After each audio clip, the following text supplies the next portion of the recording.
उकरास कहानी संग्रह की महत्वपूर्ण कहानियों में से जो हमारे ये पार्ट फर्स्ट राजस्थानी साहित्य के पाठ्यक्रम में है, उनमें से आज जिस कहानी के संबंध में हम चर्चा करने जा रहे हैं उसका नाम है भारमली भाजी कोनी और उसके कहानीकार हैं राम कुमार ओझा बुद्धिजीवी। इस कहानी में एक नारी मन की व्यथा को समझाया गया है। वह नारी जो अपने मन के भावों को दबाती है समाज के आदर्शों के नाम पर, समाज की रीति के नाम पर, और अपने मन की भावों को दबा देती है। अचानक कोई घटना घटित होती है और मन के भाव वो जागृत हो जाते हैं। वह कहती भी है, कहानीकार यह कहता भी है कि यह क्या समाज है जो मन को मारता है उसे आदर्शवादी कहता है, और जो मन की मुरादों को पूरी कर लेता है, मन की इच्छाओं को पूरी करता है, उसे चरित्रहीन कहता है। लेकिन यही मन में उसके चलता रहता है संघर्ष कि उसे किस राह पर जाना है, क्योंकि वह जानती है कि जिस समाज में वह रहती है उसका चारित्रिक दृष्टि से उसका बहुत उच्च स्थान है और उसकी प्रतिष्ठा है, और उसी प्रतिष्ठा को बनाए रखने के लिए वह यह निश्चय करती है कि मैं जो पाप करने के लिए जा रही थी, मैं अब वह पाप नहीं करूंगी, बल्कि छुपकर पाप नहीं करूंगी, बल्कि सबके सामने उपस्थित होकर अपने मन की बात को कहूंगी और यूं कहूंगी कि मैं यह कार्य करने के लिए जा रही हूं। यह कहानी प्रारंभ में फ्लैशबैक में, लेकिन वो फ्लैशबैक बहुत दिनों का नहीं है, बहुत वर्षों का नहीं है, 1-2 मिनट का ही है, और उसके बाद वह अपने मन की व्यथा को समझा। इस कहानी की मुख्य नायिका जो है उसका नाम है भारमली, और कहानी का शीर्षक भी यही है, भारमली भाजी कोनी, अर्थात भारमली भागी नहीं है।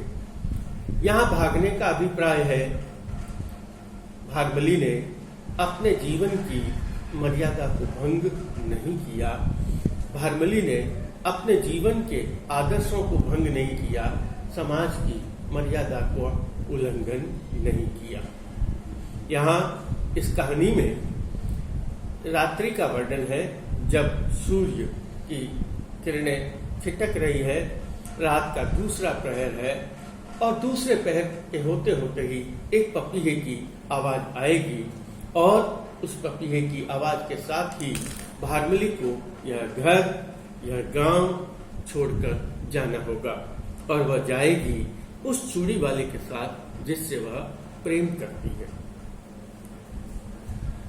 रात को उसे नींद नहीं आई, और वह सोचती भी है कि तूने ये क्या किया, तूने ये क्या निश्चय किया, जो गांव में, इस पंचायत में पंच लोग तेरी मर्यादा का, तेरे जीवन के अनुशासन का, तेरे आचरण का जहां उदाहरण देते हैं, जब उसके सामने, उस पंचायत के सामने, उन लोगों के सामने जब यह घटना आएगी कि भारमली तो रात को किसी और के साथ भाग गई, तब तेरी मर्यादा का, तेरे चरित्र का लोग क्या कहें।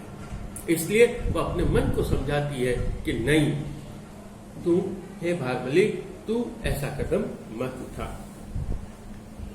लेकिन वह यह भी जानती है कि जिस चूड़ी वाले से वह स्नेह करती है, उस चूड़ी वाले ने यह कह दिया कि यदि तूने मेरा साथ नहीं दिया तो मैं डूबकर अपने जीवन को समाप्त कर दूंगा।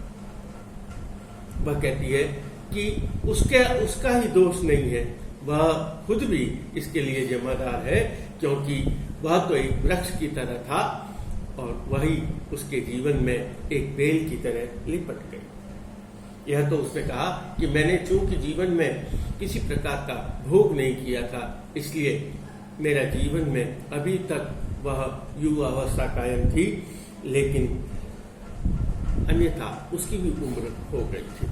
वह अपने जीवन की कहानी को बताती है कि बचपन में उसका विवाह हुआ और लेकिन पति कमजोर था और पति मर गया। इधर उसका जो जेठ था वह उस पर बुरी नजर रखता था और सास ससुर भी बहुत कमजोर थे। वह कहती है कि वह जेठ उस पर बुरी नजर रखता था और एक दिन तो जब वह शराब पीकर आया तो वह उसे छोड़कर अपने घर को छोड़कर चले आई।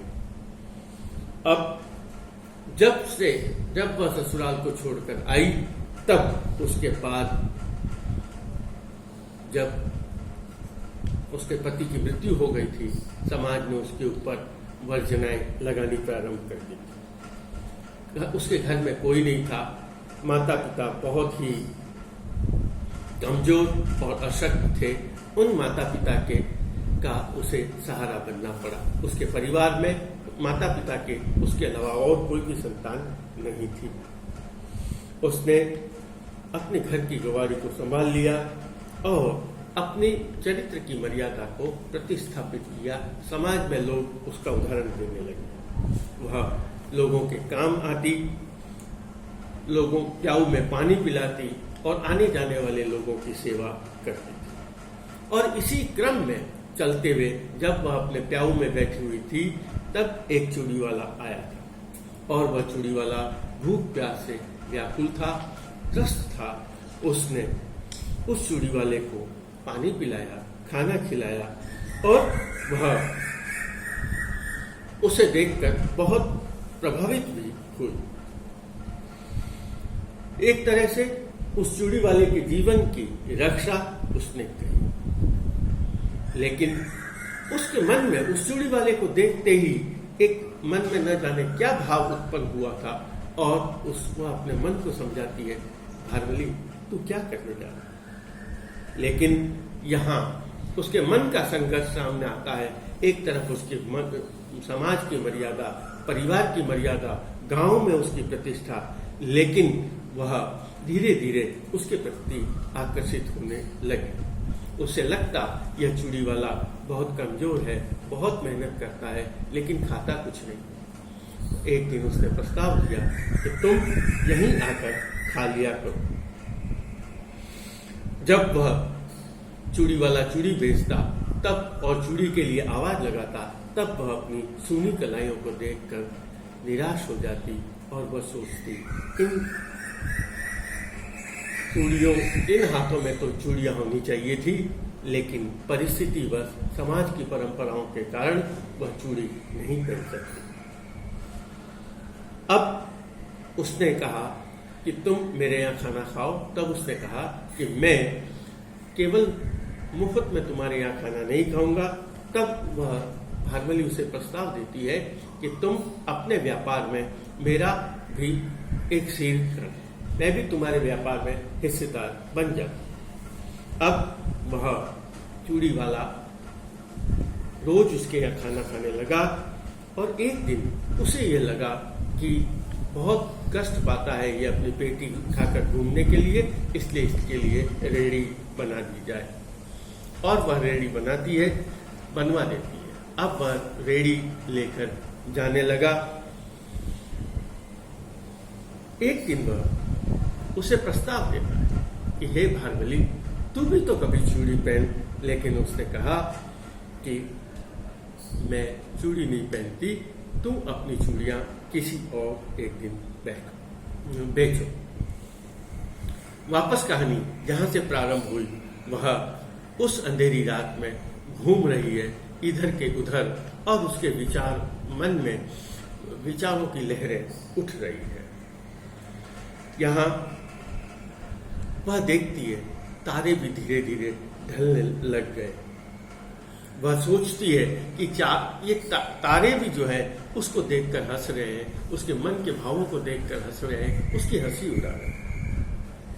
लेकिन वह यह कहती है कि मैंने अपने जीवन में जो सोचा उसको पूरा किया है, आज तक मैंने किसी को धोखा नहीं दिया, तो आज भी मैं इस परिवार को, इस समाज को क्यों धोखा दूं। यहाँ कहानीकार उसके मन के द्वंद्व को बहुत स्पष्ट रूप में जो प्रकट करता है वह बहुत ही महत्वपूर्ण है।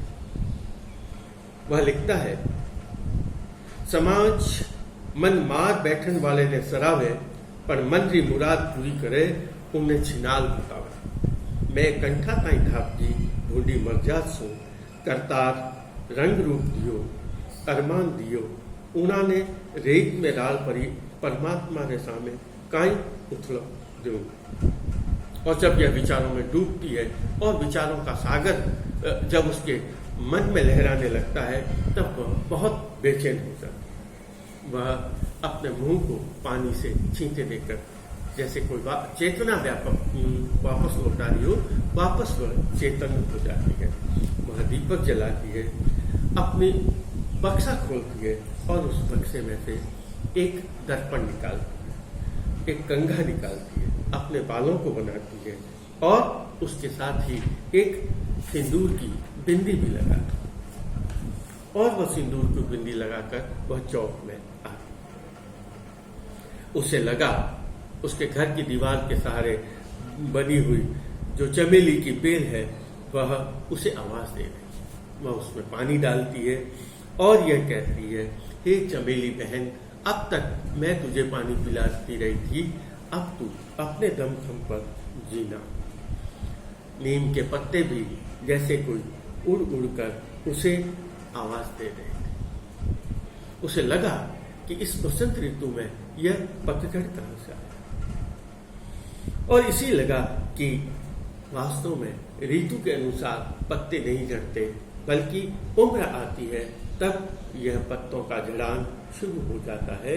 वह कहती है, यह नीम पत्ता तो बहुत पुराना है। यहाँ वह नीम की बात को कहकर अपनी स्थिति को समझाना चाह रही है कि उसके मन में भी तो यही है, अब वह भी तो युवा नहीं रही।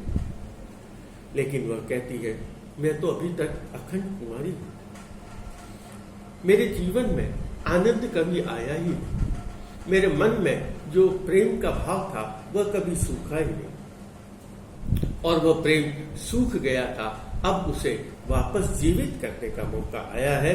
इसलिए अब इसको वह क्या कहती है, देखिए अबे पाणो छटियो है तो हरियाणो चाहिए, देख तुझी की सौकन मारे माए सु बोले नहीं, मारो रूप देख फेरू दर्पण झालियो, दीवेरे उजास माए आप ऊपर ही मोहित होती गए।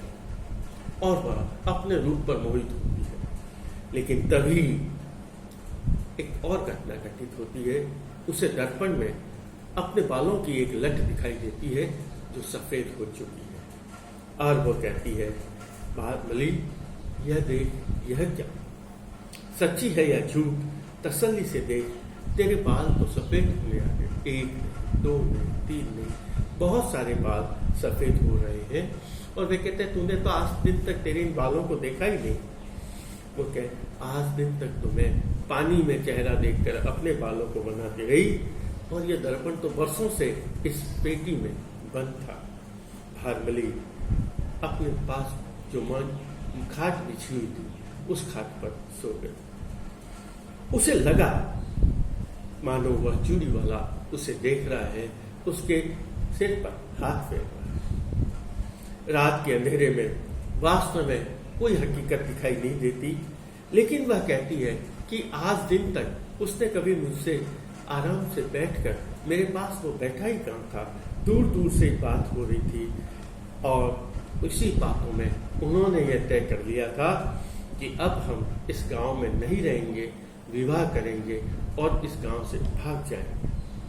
लेकिन उसने यह तय किया था, भारमली ये कहती है, मैंने जिस मर्यादा का पालन किया उस मर्यादा का उल्लंघन मैं अपने इस गांव में रहकर नहीं करूंगा। यहाँ भागने का अभिप्राय वास्तव में चलना या भागने से नहीं है, यह भागने से अभिप्राय है जब व्यक्ति अपनी मर्यादा से, अपनी परंपरा से, अपने आदर्श से दूर हट जाता है, उसे ही भागना कहते हैं। और उसने कहा, मैं अपने गांव में अपनी मर्यादा का भंग नहीं करूंगी, बल्कि तू दूर ले जाकर मेरे मांग में सिंदूर डाल। तभी पीऊ पीऊ की आवाज आई।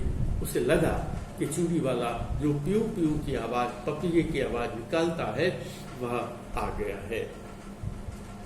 और अब तक जो आवाज दूर दूर तक सुनाई दे रही थी, और अब वो बहुत पास आ गई और उसमें थोड़ी तकरार भी होने लगी, अर्थात वह चूड़ी वाला उसे बहुत शीघ्रता से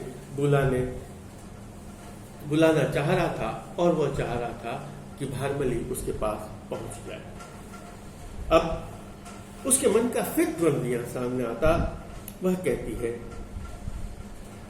भारमली देख, तू रात रो तीजो पहर और खिंचतो चांद, अंधारे में भटक कर मरसी, जी की चाह जागन साके पिछतावो ही जागे, वह चाह नहीं छलावो है, एरी चाह मिटे ही बेटी, तू उड़ने जाओ। वो अपने मन को समझाती है कि जो तू कार्य कर रही है, जो तेरी इच्छा जागृत हुई है, इसके लिए तुझे पश्चाताप करना पड़ेगा।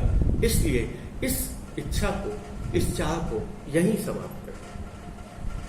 धीरे धीरे पपीहे की आवाज उसे पास आने लगती है और कुत्तों की भौंकने की आवाज भी पास आती है। वह उठकर अपने कमरे की दीवार के पास जाती है और कमरे में जाती है और अपने कपड़ों में कुछ चीज छुपा ली। और उसने यह भी सोचा कि आज मेरे मन के भावों को जितना दबा सकती हूं वो उसे दबाई, लेकिन अब वह उस मर्यादा को छोड़कर जाना चाहता। तभी दीवार की दूसरी तरफ उसे चूड़ी वाले का चेहरा दिखाई दिया और वह चूड़ी वाला उसे कहता हुआ दिखाई दिया, सुनाई दिया, भारमली जल्दी आ जाओ, अभी तो गाड़ी जाने वाली है। तब वह कहती है, वीर तू जा, मैं थारे जागे को नहीं देख मारे। और भारमली आपकी लठ खोल दिखाई। उसने अपने सफेद बालों को दिखाया और उसने कहा कि मैं तो व्रत पूरी होने लग गई हूँ, युवावस्था को छोड़ चुकी हूँ, इसलिए तू मेरे साथ मत रह, तू चला जा। तब वह यह कहता है कि मैं भी युवा नहीं हूँ, मेरी भी पत्नी पूर्व में मर चुकी है और मैंने तो उसके जैसा तुझे देखा, इसलिए तेरे प्रति मेरे मन में भी भाव जागृत हो। और वह अपने कपड़ों में दबाए हुए जो कुछ पैसे थे, जो उसकी कमाई के थे, वह उस चूड़ी वाले को संभलाना चाहती है। लेकिन जैसे ही वह रुपए देने के लिए हाथ बढ़ाती है, चूड़ी वाला उसे हाथ में चूड़ियां पहना देता है और वह यह कहता है कि मैं तो तुझसे अलग होना नहीं चाहता हूँ, यदि तू बंटवारा करना चाहती है तो कर। और वह उसे चूड़ी पहना देता है। तभी भारमली उसे बहुत निकट से उसे देखती है, अपना सिर ऊंचा करके उसे देखती है और वो कहती है, आजा, तू भीतर आ जा, कमरे में आ जा, मैं अब भागूंगी नहीं। यहां वह कहना चाहती है कि मैं अपनी मर्यादा को भंग नहीं करूंगी, अपनी परंपरा को भंग नहीं करूंगी। तूने मुझे अंधेरे में चूड़ी पहनाई है, यह तेरी भूल है, लेकिन मैं तो इस गांव के सामने, इस पंचायत के सामने, इस पूरे परिवार और समाज के सामने तेरे से मेरी मांग में सिंदूर भरवाऊंगी। और वह कहती है कि देखती हूँ कौन मुझे इस कार्य को करने से रोकती है। वह रोकता है। वह कहती है, तू अंधारे में चूड़ी पहराई आ थारी भूल है, मैं तो दिन रे उजास माई मांग भराऊंगा, देखूं तुम पाले मने। यहाँ ये कहानी समाप्त होती है। इस कहानी में कहानीकार दो बातों को रखता है। वहाँ समाज की उस झूठी मर्यादा को, उस झूठे आदर्श को कहता है जहाँ व्यक्ति अपने मन की इच्छा को पूरी नहीं कर सकता, लेकिन और उसी के साथ साथ एक दूसरी बात को भी रखता है कि जो चरित्रवान होते हैं वे समाज से नहीं डरते और समाज के सामने एक चुनौती देकर यह कहते हैं कि हम इस मर्यादा को भंग नहीं करेंगे, लेकिन अपनी मन की इच्छाओं को पूरी करेंगे और मर्यादा में रहते हुए अपने जीवन का पालन करेंगे। देखते हैं उसके पश्चात कौन हमारे जीवन में आगे आता है। यहाँ उसका दृढ़ निश्चयी आदर्श जीवन की जो चारित्रिक विशेषताएं, नारी मन की जो व्यथा है, नारी मन का जो द्वंद्व है, वो द्वंद्व इस कहानी में दिखाई देता है। धन्यवाद।